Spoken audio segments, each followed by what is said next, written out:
reaching you from the knowledge of AKINADE, Ibadan. This is Money Sense with AKINADE, where we make money conversations make sense. Now, let me start with a question this morning. Can 60 years of experience teach you something about investing that no textbook can? This Monday, I'm bringing two old friends to the Money Sense table. Friends I've known since our days growing up together at Yemetu in Ibadan. They've each spent more than 30 years in the Nigerian capital market. To my right is AKIN. AKIN is a chartered marketer. He's a law lecturer at Achievers University. He's a fellow of the Institute of Marketing. He's a fellow of Institute of Nigeria Consultants, Management Consultants, both in Nigeria and in London. And to my left is another friend of mine, Yinka Adeyemi. He has his background in accountancy, MBA from the University of Ife. He has also been in the capital market in over 30 years. Gentlemen, you are welcome to this edition of Money Sense. Thank you for having me. So, Good morning. So, let me say this, because as we started promoting this program, somebody asked me a question. He sent a message to me. And he said, Akin, the people you are bringing to this program this morning, are they chartered accountants? And I said no. Chartered stockbrokers. And I said no. He said, but you have brought chartered stockbroker. You have brought somebody working in the NGX. Somebody will be wondering this morning, why are you bringing them when they are not chartered stockbrokers or whatever? That's a very fair question. And my answer is simple. Professional qualification is important, but investment wisdom is not the exclusive property of any professional designation. Warren Buffett, one of the 12 richest men in the world, has long made the point that investment is one of those unusual fields in which ordinary investors can, under the right circumstances, outperform professionals. And there is documented evidence all over the world of investment clubs, of ordinary people achieving remarkable results in particular periods. The lesson is not that professionals don't matter. Far from it. The lesson is that knowledge, discipline, research, patience, and experience matter enormously. And today, I have two guests with me who bring more than 60 years of practical exposure to the Nigerian capital market. So we are not asking them to perform the job of a chartered stockbroker. We are asking them to tell us what more than 3 decades of watching, studying, and participating in this market has taught them in this market. Because sometimes the most valuable financial lesson isn't found in certificate, it's found in experience. Welcome again, Yinka. I think this is the first time I'm calling my guests by their first names. These are people that I grew up with in this city of Ibadan. So let's start. How did you get into the capital market? How did the journey actually start? I'm asking this question because I knew when we were growing up, we never talked about capital market in our growing up days. So how did you start? How did you get there? Thank you, Akin. You are one of the persons that make me to venture into capital market. Really? I'm going to tell you today. Yeah. You know, in 1995, you were looking for an office at Tugbe. You told me that there was an advertisement for an officer. So I applied, and unfortunately, I was employed into, I don't know that they are into capital market, but by the time I joined, I realized that they are in the capital market. So you joined them as an accountant? I joined them as an accountant then. So that is how I got to know capital market. Akin, was your journey the same like that one too? Well, not perfectly the same, but my singular experience at the inception was my friend Yinka introduced me to the market. Oh. And at the point I was reluctant, but later he convinced me. I said, okay, no problem. So before I joined the market, he has already given me enough information. I just joined the market as a marketer because I have marketing experience. And being a marketer, I move in every way possible. And to God be the glory, we were able to see results, compensatory results to our efforts. So, thank you. Looking back now, what did you understand wrongly about the market when you were starting? But now, with the benefit of hindsight, you have learned. What was it that you did not know when you started? Yes. When I started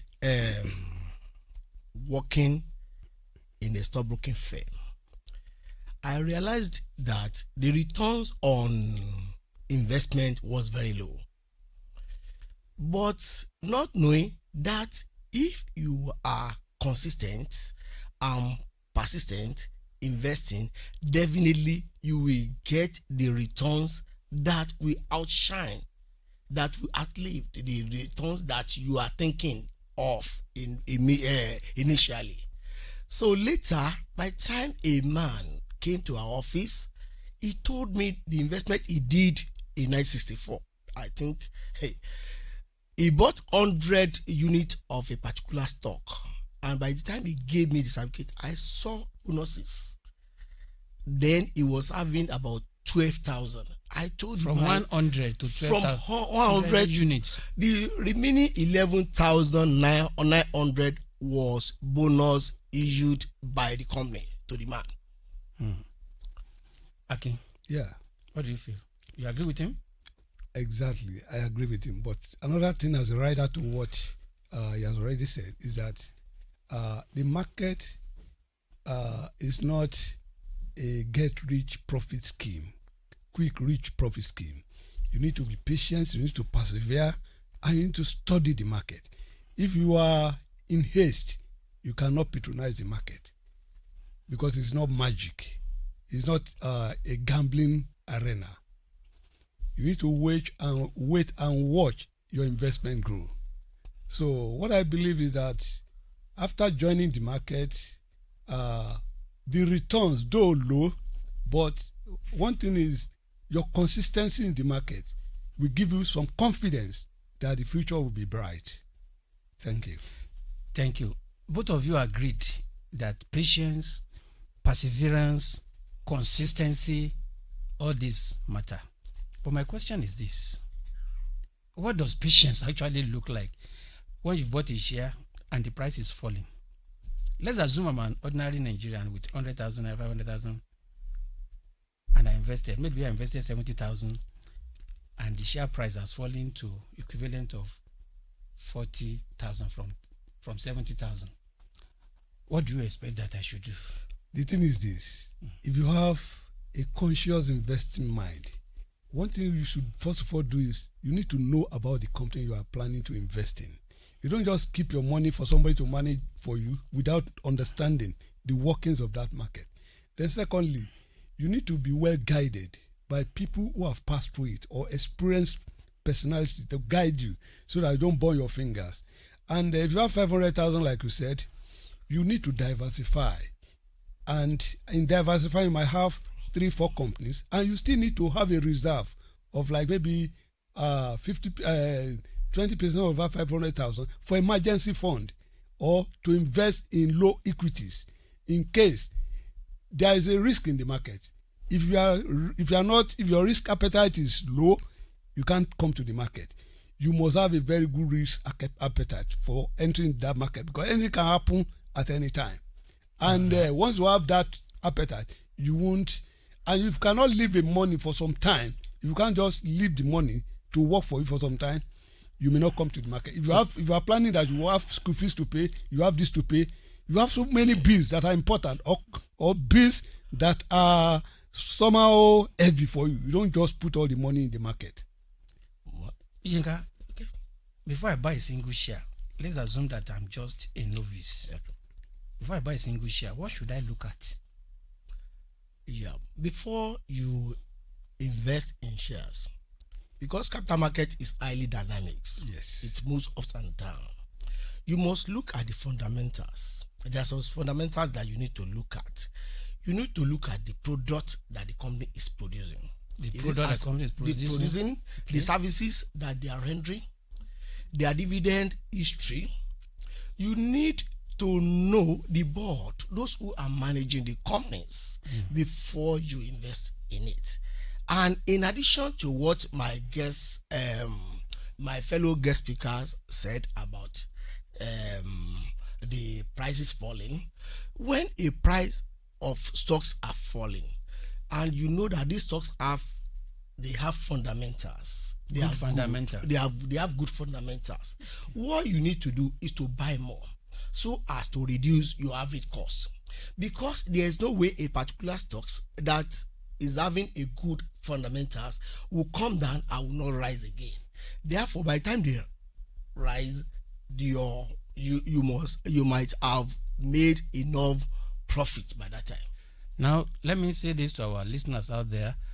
If you have any question to ask my guest, you can reach us on 07047003969, 07047002969. To ask them questions, you have lost your share certificate, your parents leave share certificate, you don't know how to claim them. My guest will tell you this. Now, let me ask Akin this one. Are you looking at the share price first, or are you looking at the company behind the share? I think, okay, Yinka has largely answered that question. Let me ask Akin this one. What are the red flags that will make you walk away from a company? This one, I will not buy. What are those red flags that you will see and say, I'm moving away? This one is not a good buy. Well, before you move away, you need to look at the debt ratio of the company. What is the debt to equity ratio?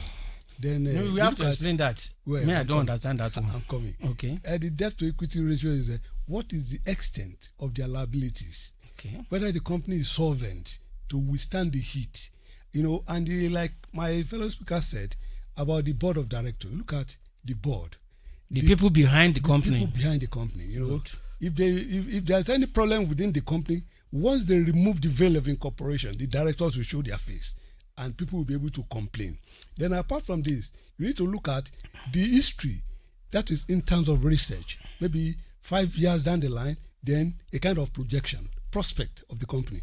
If 5 years down the line, the dividend distributed to investor is nothing to write home about. Maybe they're having some problems. Well, most companies, when they have problems, they used to hide their problem, unless an audited account expose all these intricacies, which is in their books. Then apart from this, when the share price is fluctuating, it doesn't mean when you have a price of 20 naira, a share price of 20 naira, and a share price of 500 naira, it doesn't mean that the 20 naira share price is the cheapest. No, it depends on the expectation of the company and the years of their operation. If the one that is having 500 naira share price is having a very good returns on investment compared to the 20 naira price, definitely the 500 naira price is okay. We have instances in the market now, so many good companies. But when investors comes down, they will think, oh, I like this company, want to give 15 naira dividend or so. But some investors are greedy. That is why they burn their fingers. They will think that, oh, let me invest 1 million naira before the next 6 months, I'll be able to get 500 naira, 500,000. It doesn't work like that. It is not a gambling arena. Thank you. Both of you have watched thousands of investors over the years. What are the mistakes you have seen? Ordinary investors, they make over and over and over again. What are those mistakes, Yinka, that you have seen? Yes. One of the mistakes that I've seen that most of the investors used to do is that whenever there is glut in the markets, glut means coming down. That is what you call the bearish. The bearish situation. Nose diving. When it occurs, they run away. But you don't need to do that. What you need to do is to analyze your portfolio, to reshuffle your portfolio towards, because there's no situation that there's no advantage there. Of course. During COVID, prices of stocks went down gradually, seriously, drastically. People ran away, but those people that came then bought, they are enjoying 40,000% by now. So whenever there is glut, there is bearish situation, you need to just reshuffle.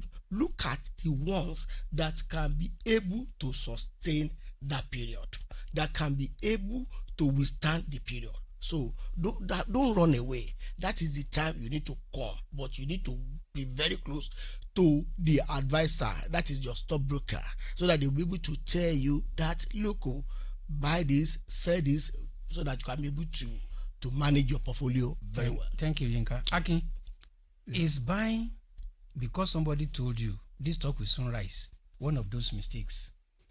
Well, exactly. It's one of the mistakes. You don't buy on hearsay or on assumption.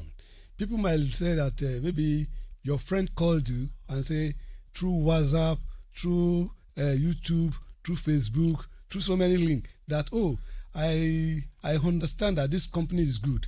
You need to go down and study the company. Look at the financials. Look at the returns ratio, the dividend ratio over years. If the return ratio is able to complement your thought over years, then you can say you want to invest. But don't just be guided by people saying, oh, the so company is moving very far. Go and plug your money in it. If you might be buying towards the end, or maybe they've closed their dividend sharing stuff, and you don't know. All these things you need to know. But if you are not well guided, don't buy on impulse. Don't just buy on a friend told me. You must understand what is the in thing, yes, what is affecting the company presently. You don't just buy on hearsay. You have to study the market. You have to understand the history of the company. You have to understand what the company has passed through in some years back, so that you'll be able to be well guided. Thank you. You see, one of the hardest decisions is for an investor to know when to buy, when to hold, when to sell a stock, when the price is falling, and what makes you decide that it is time to get out. Let me give you a scenario. Suppose I bought a share at 100 naira and it fell to 30 naira. Do I panic and sell, buy more, or simply just wait? What should determine my decision? Okay. Yeah. On that, to take a decision on capital market or investment in capital market, you need to look at some points like government policy. Yes. What is government policy on the products of these companies? How is their balance sheet look like? You need to look what is their dividend history. What is the prospect in these companies? So that by the time you look at those points, some people don't know how to extract all this, but that is why you need to be very close to your financial advisors, so that you tell them about these companies. Okay, these companies, they are coming down. What is the problem? So that the investor, there's no problem. What you need to do is that, because the supply and demand is one of the principal things in capital market. There are some times that the investors will be panicking, selling. A wise investor that knows that, okay, this company is very good, is that good for the government policy is favorable, the balance sheet is okay, then you buy, you wait for some period, then you get the full returns on it. So what we are saying is that don't fall into this trap of FOMO, FOMO, fear of missing out. Yes. That is the bad wagon effect. Yes. Another friend of mine called it the hard mentality. Just because people are moving to buy this, don't fall into that trap of going there too, because others are doing it. All right. We should do our due diligence. That's it. Okay. Now, let's imagine that a 30-year-old Nigerian is listening to us today and has never bought a single share in his life. Akin, if you could give that person just 3 pieces of advice before entering the Nigerian capital market, what would those pieces of advice be? Well, my advice will be, first of all, what is his objective? Investment objective. Investment objective. All right. What is he looking at? So from the objective, he might say, oh, he wants quick money, he wants quick return, or he can still stay with the company for a certain number of years, or maybe he's planning that over some time, maybe when it's 60 years, we'll be having some income to complement his retirement benefits. You may say, okay, passive income. There are companies that have been classified in that range. So number one is his investment objective. That's the investment objective. Number two is the company itself. We have to look at the company itself. The performances of the company 5 years before, 5 years in projection. Then like the product or the services rendered by the company, if they can compensate, in time there are some volatility in the market. As my fellow speaker said, he said that the market is guided by the supply and demand dynamics. The market is not stereotype that the price will be this. Within a day, the price can change 2-3 times. As the market is rolling, the price is moving. And if any investor and then a new entrant to the market, if he's looking at today's price, he cannot use that to judge or to finalize his investment portfolio. I got you. Yeah. I got you. Yinka, what advice do you have for us? A 30-year-old. That advice, I will still ask you questions. Two of you, I will ask you questions. No problem. Okay. Well, a 30-year-old man, that is the best time to start investment because of compounding situation of the capital market.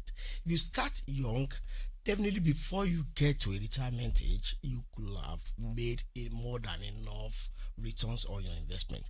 Secondly, you have to delay gratification. Exactly. Because there's no way you can invest without having financial discipline. You must be able to delay gratification.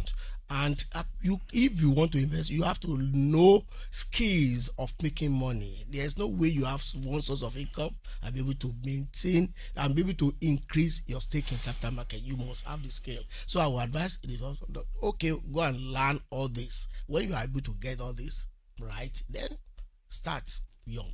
Thank you. Let's go back to where we started from.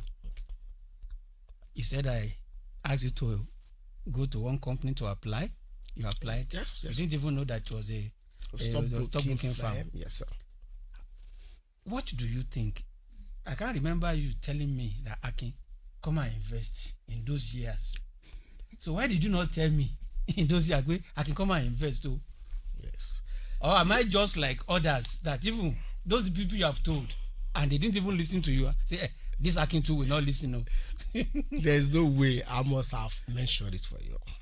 But then we have very small income. Even myself, I stayed there for 2 years before I made up my mind to stay because I was looking for a job in bank. I was looking for a job in all these big companies. I don't know that there's prospects in capital market. So, but one thing is that by the time I made up my mind, I know that, okay, I'll stay here. Thank you. Akin, Yeah. what do you think is the greatest obstacle that you have discovered that is preventing people from going into the capital market? Well, one of the greatest obstacles is the volatility of the market, especially the global meltdown of 2008, March 28, 2008, which hit across the world. With this, so many genuine investors, they felt so bad, and during the period, some economies are they are crawling up, they are moving out from the meltdown. But in our own setting here, we failed to move up on time, and people are somehow discouraged. Even they sold their shares, even at the lowest of the prices, they keep selling because they lost hope completely in the market.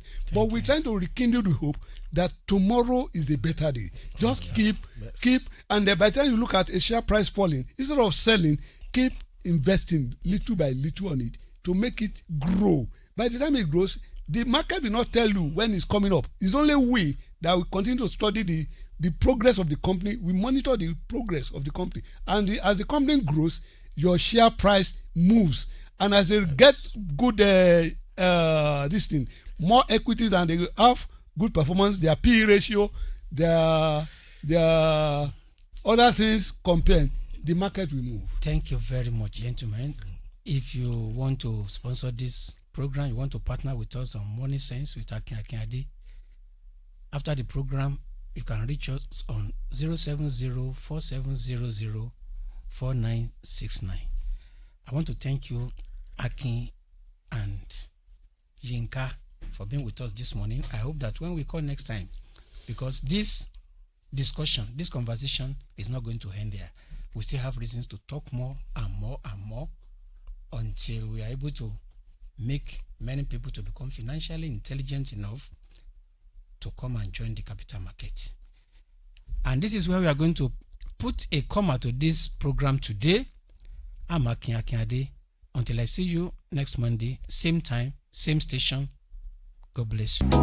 Your station, your heartbeat. Oxygen FM 96.9 Ibadan.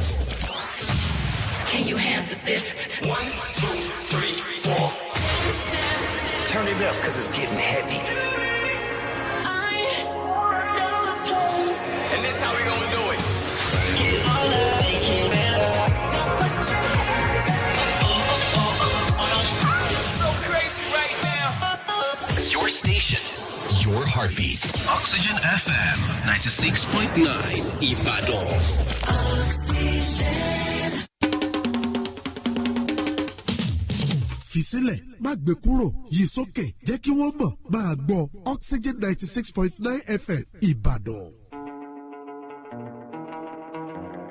Ẹ̀lẹ́ nínú ọkọ̀ yìí o, ẹ̀lẹ́ nínú ilé, ẹ̀lẹ́ lọ́fíìsì, ẹ̀lẹ́ káàkiri gbogbo ibi tẹ́ ẹ bá ti láǹfààní àti máa gbọ́ wa. Máa rántí wípé àwa gangan nìdùnnú ọjọ́ ọ̀la Oxygen 96.9 FM ìmọ́lẹ̀ la jẹ́ fáwọn ìran tó ń bọ̀.